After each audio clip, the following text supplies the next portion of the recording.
Hi friends, good morning. Welcome to RJ blog friends. ఈరోజు మా లంచ్కు curry వచ్చేసి ఇది ఎగ్ పులుసు చేసిన ఫ్రెండ్స్. ఓకేనా, కోడిగుడ్డు ఎగ్ పులుసు.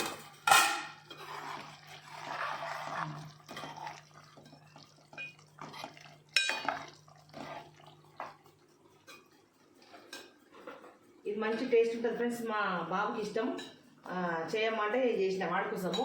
తర్వాత ఈ చివరిగా కొంచెం మసాలా వేయాలి. ఇది ఇంట్లో తయారు చేసుకున్న మసాలా. ఇది మంచి టేస్ట్ ఉంటుంది మసాలా.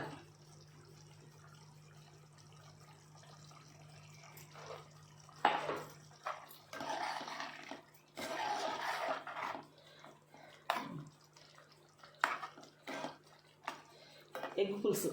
ఓకేనా ఫ్రెండ్స్, ఇది వచ్చేసి రైస్. ఓకేనా, ఈరోజు మా లంచ్ ఇది. ఓకేనా ఫ్రెండ్స్, నచ్చితే లైక్ చేయండి, షేర్ చేయండి, సబ్స్క్రైబ్ చేసుకోండి, బెల్ ఐకాన్ కొట్టండి. బాయ్.